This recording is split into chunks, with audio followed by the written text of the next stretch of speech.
Bismillahirrahmanirrahim. Assalamualaikum warahmatullahi wabarakatuh.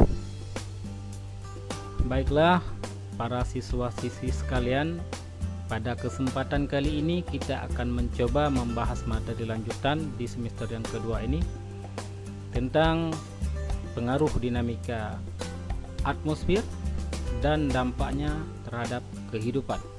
Di materi sebelumnya kita telah membahas tentang dinamika litosfer dan dampaknya terhadap kehidupan. Nah, ini merupakan materi lanjutannya tentang dinamika atmosfer dan dampaknya terhadap kehidupan. Ini yang menjadi kompetensi dasar kita adalah menganalisis dinamika dan kecenderungan perubahan atmosfer serta dampaknya terhadap kehidupan. Ini indikator pencapaian kompetensi. Yang pertama, menyebutkan pengertian atmosfer di bagian pertama ini. Yang kedua, mengidentifikasi unsur-unsur gas penyusun atmosfer. Yang ketiga, mengidentifikasi lapisan-lapisan atmosfer dan pemanfaatannya. Yang keempat, menganalisis faktor-faktor yang mempengaruhi penyinaran matahari. Ini 4 indikator ini akan kita pelajari pada kesempatan yang pertama di materi atmosfer. Kemudian apa materinya? Yang pertama, pengertian atmosfer, unsur-unsur gas penyusun atmosfer, karakteristik lapisan-lapisan atmosfer dan manfaatnya. Yang keempat, faktor-faktor yang mempengaruhi penyinaran matahari. Baik, kita masuki ke materi yang pertama tentang pengertian atmosfer. Apa itu atmosfer? Atmosfer terdiri dari dua kata.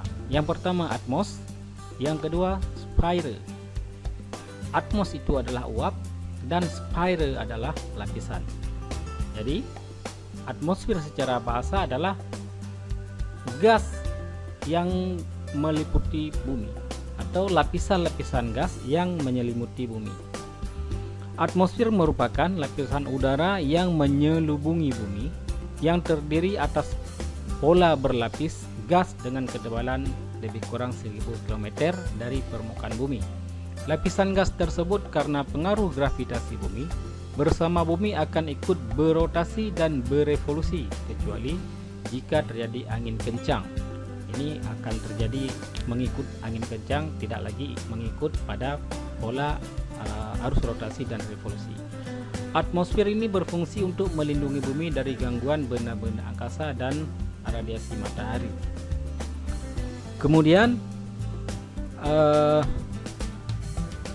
dinamika atmosfer itu apa saja yang dipelajari di dalamnya?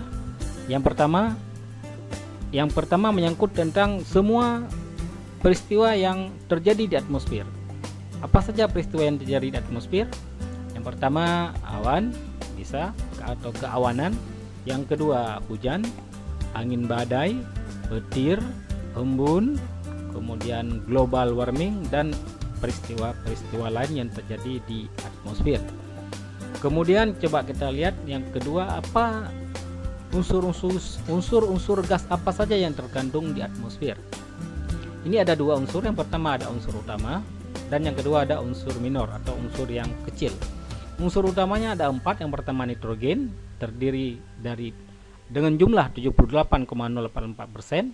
Yang kedua oksigen 20,964%, argon 0,9%, karbon dioksida 0,03%. Ini adalah 4 unsur. Yang pertama nitrogen, oksigen, argon, dan karbon dioksida ini merupakan unsur utama.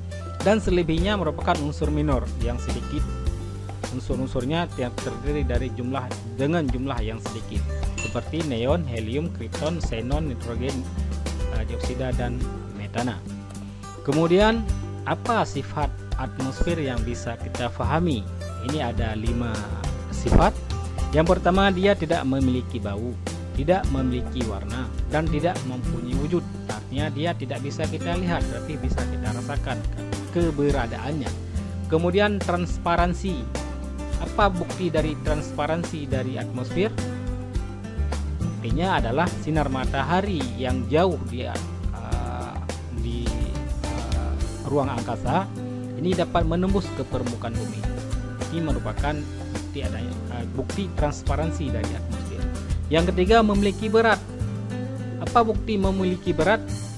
Karena dia memiliki berat, maka akan memiliki tekanan, maka akan kita lihat udaranya bergerak dari satu tempat ke tempat yang lain. Ini adalah pengaruh dari tekanan. Yang keempat, memiliki sifat dinamis dan elastis yang dapat mengembang dan mengerut. Kemudian yang kelima, mengikuti gerak rotasi dan revolusi. Kemudian coba kita lihat susunan lapisan-lapisan atmosfer. Ini mulai daripada lapisan paling bawah sampai ke lapisan paling atas, dimulai dari lapisan troposfer, kemudian antara troposfer dan stratosfer ada lapisan tropopause, kemudian antara stratosfer yang kedua, kemudian yang ketiga mesosfer. Ada lapisan perantara antara stratosfer dengan mesosfer namanya stratopause. Kemudian yang keempat termosfer. Di antara lapisan mesosfer dan termosfer ada lapisan mesopause. Kemudian yang terakhir adalah lapisan exosfer. Ke atas lapisan exosfer kita akan menyebutnya sebagai ruang angkasa, tidak lagi merupakan lapisan dari atmosfer yang dapat menyelimuti bumi. Kemudian coba kita perhatikan secara seksama yang menjadi karakteristik atau ciri-ciri dari setiap lapisan yang telah kita sebutkan tadi. Yang pertama adalah lapisan atmosfer. Ini ketinggiannya antara 0 sampai dengan 12 km. Apa yang bisa kita pahami dari lapisan troposfer yang menjadi karakteristiknya atau ciri-cirinya? Ini merupakan lapisan paling bawah dari permukaan bumi, di mana semua fenomena dan peristiwa cuaca seperti angin, hujan, awan, halilintar ini terjadi di lapisan yang paling bawah ini. Kemudian temperaturnya tidak konstan, artinya semakin tinggi kita naik ke atas permukaan bumi, maka suhunya turun. Ini menandakan bahwa suhunya tidak konstan atau berubah-ubah. Ini yang disebut dengan gradien termis. Artinya setiap terjadi penurunan suhu sebanyak 0,6 derajat Celcius setiap kenaikan 100 meter di atas permukaan laut. Kemudian ada lapisan perantara namanya lapisan tropopause, di mana aktivitas udara secara konveksi akan terhenti. Jadi pada lapisan tropopause itu tidak ada lagi udara hitam. Kemudian selanjutnya di ketebalan troposfer di daerah kutub dengan daerah katulistiwa atau ekuator itu berbeda-beda. Di daerah kutub ketinggiannya sampai lebih kurang 8 km, suhu di sana lebih kurang minus 46 derajat Celcius. Daerah sedang lebih kurang ketebalannya 1 km dengan suhu lebih kurang minus 60 derajat Celcius. Dan di daerah katulistiwa atau ekuator ketinggiannya mencapai 16 km, suhu lebih kurang minus 20 derajat Celcius. Kemudian ini adalah di lapisan troposfer ini terkandung 90% dari seluruh udara yang dihembuskan oleh kehidupan itu berada di lapisan troposfer. Kemudian yang keenam, lapisan atas. Ada lapisan tropopause. Ini temperaturnya tadi sudah mulai konstan, sementara di lapisan bawah temperaturnya tidak konstan. Jadi ketika sudah memasuki lapisan perantara antara troposfer dengan stratosfer, ada lapisan tropopause. Di sana temperaturnya sudah mulai konstan. Kemudian selanjutnya tropopause itu ada 3 lapisan. Yang pertama lapisan air, kemudian lapisan konveksi, dan lapisan tropopause. Ini ketinggiannya bila berbeda dengan ketinggian wilayah. Kemudian selanjutnya lapisan yang kedua adalah stratosfer. Ketinggiannya dari 12 km sampai 60 km dengan karakteristik sebagai berikut. Yang pertama, lapisan stratosfer itu dibagi 3 lapisan, lebih atas 3 lapisan. Ada lapisan yang pertama exotherm, ketinggiannya 12 sampai dengan 20 km. Lapisan dengan suhu konstannya adalah minus 10 derajat Celcius. Kemudian ke atasnya lagi ada lapisan panas, dan ke atasnya lagi ada lapisan campur Kemudian pada ketinggian 35 sampai 45 km ada permukaan ozon atau 3. Kemudian yang ketiga, karakteristiknya adalah perbedaan ketinggian yang menyebabkan perbedaan temperatur. Selanjutnya ada stratopaus. Stratopaus itu lapisan perantara di ketinggian 50 km sampai derajat Celcius. Pada lapisan ozon atau O3 yang melindungi troposfer dan permukaan bumi dari radiasi sinar ultraviolet matahari. Kemudian yang keenam, lapisan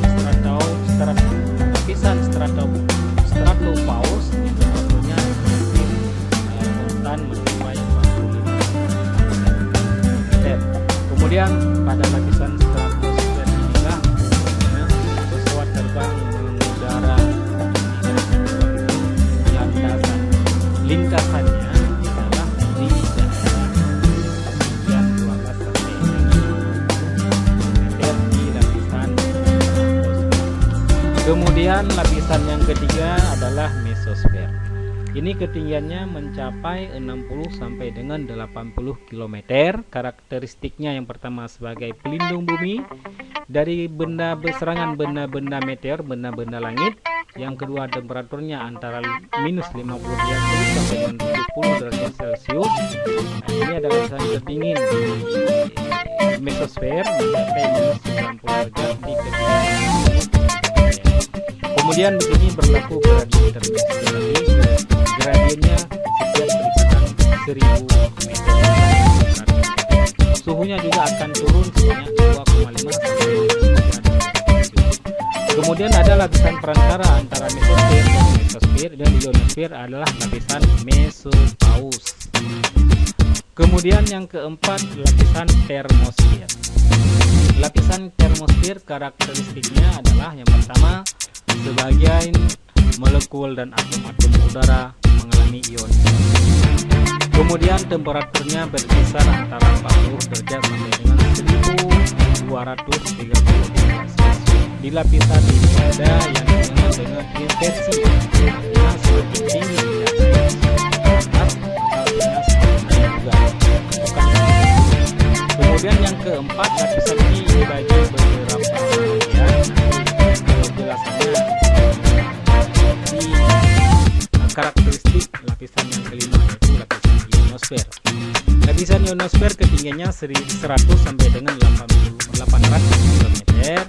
Ini karakteristiknya yang pertama, seluruh atom dan molekul udara mengalami ionisasi. Kemudian yang kedua, daerah ionosfer berkisar mengandung muatan-muatan. Ada 4 lapisan ionosfer.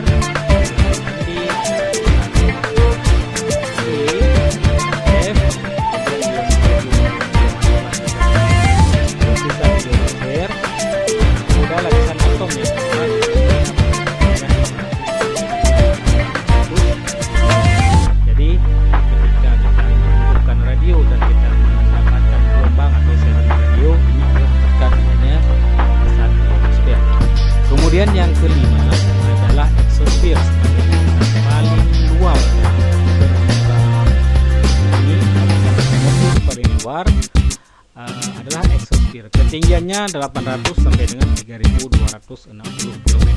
Karakteristiknya, exosfer merupakan lapisan atmosfer paling luas atau paling jauh dari bumi, sehingga dia disebut sebagai lapisan geostasioner. Artinya lapisan ruang antar planet, karena ketika bumi lepas, ketika bumi sudah di atas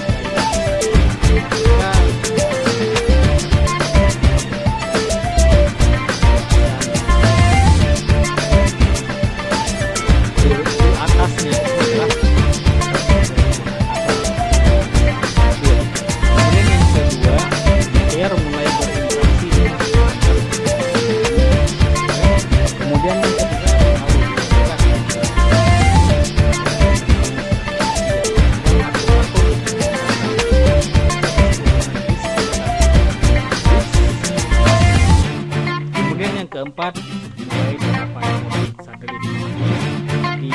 lapisan eksosfer transit sedang muatan menuju orbit ke atmosfer.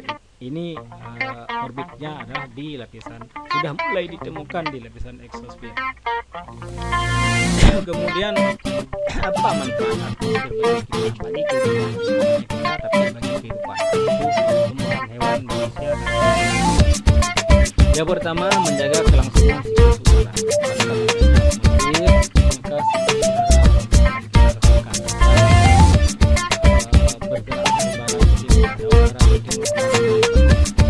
Kemudian yang kedua, menjaga suhu bumi tetap konstan, pengaruhan iklim dan cuaca. Kemudian yang ketiga, melindungi bumi dari kejatuhan meteor, bagaimana kita telah lihat di lapisan atmosfer barusan. Kemudian yang keempat, menahan sinar berbahaya atau radiasi ultraviolet dari luar angkasa. Kemudian yang kelima, bermanfaat untuk pemantulan gelombang radio. Ini bermanfaat lapisan yang tadi. Kemudian yang keenam, sebagai media agar pesawat terbang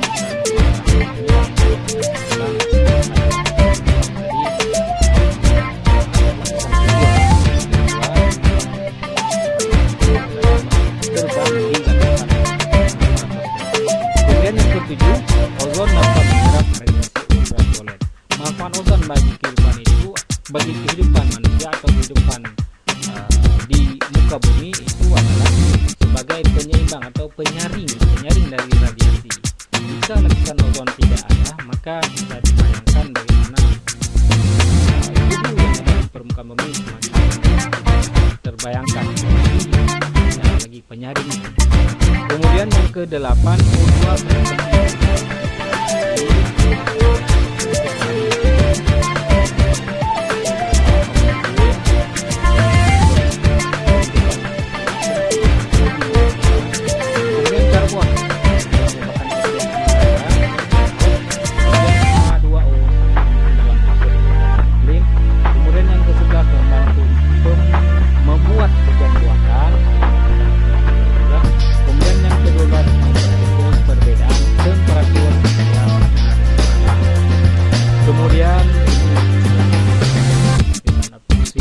kedua tadi stratosfer.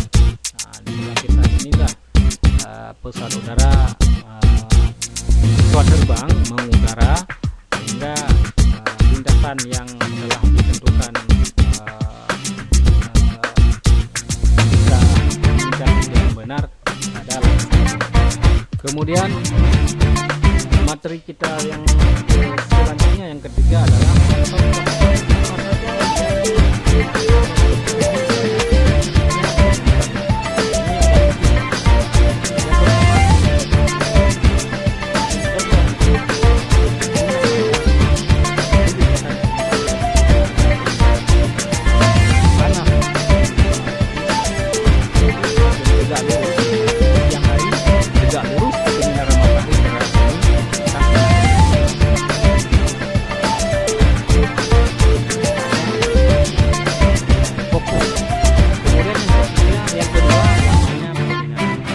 daerah-daerah tertentu. Nanti kita lihat slide daerah-daerah saja di dunia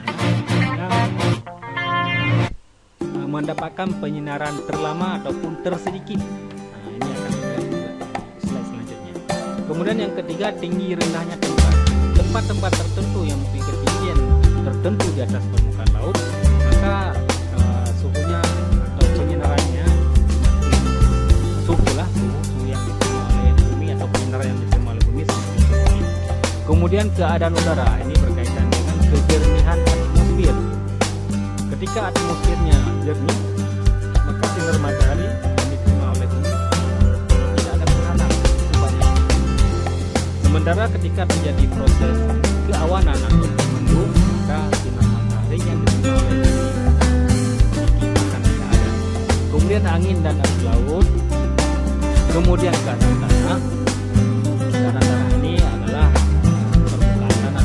Ada keadaan tanah yang berwarna hitam, ada warna merah, ada warna putih. Ini warna tanah akan mempengaruhi penyerapan sinar matahari yang diterima oleh tanah. Biasanya warna gelap menyerap panas yang banyak, warna panas menyerap panas yang banyak. Sementara warna putih ada warna cerah lainnya, dia akan tidak banyak. Kemudian sifat permukaan itu berkaitan dengan ada tidaknya tumbuhan atau hewan atau tumbuh-tumbuhan atau vegetasi penutup tanah. Berkaitan dengan kalau ada vegetasi penutup tanah, berarti tanahnya tidak banyak atau permukaan bumi tidak banyak. Ini dia yang bisa kita lihat daerah-daerah mana saja di permukaan bumi yang menerima panas maksimal selama musim panas. Ini pembedanya adalah garis lintang. Yang pertama garis lintang 0 derajat. Daerah kita di Indonesia termasuk daerah katulistiwa juga pada umumnya itu penyinaran matahari pada periode siangnya 12 jam. Berarti ini 12 jamnya 12 jam, 12 jam siang, 12 jam malam. Artinya di sepanjang tahun, sepanjang abad daerah katulistiwa itu penyinaran matahari full, tidak berubah sedikit. Penyinaran ada karena pengaruh dari gerak matahari. 12 jam, 12 jam itu tetap ada. Jadi umumnya adalah 12 jam. Di lintang 17 derajat 13 jam periode siangnya, di lintang 41 derajat 15 jam, dan terakhir saja kita 8 di daerah kutub atau lintang paling tinggi dengan pada posisi 90 derajat, maka periode siangnya jadi 6 bulan malam, 6 bulan siang, 6 bulannya siang kemasan ini. Maka terakhir pula pembahasan kita dinamika atmosfer untuk pertemuan kita mengenai cuaca dan iklim. Demikian saya akhiri, wabillahi taufik wal hidayah.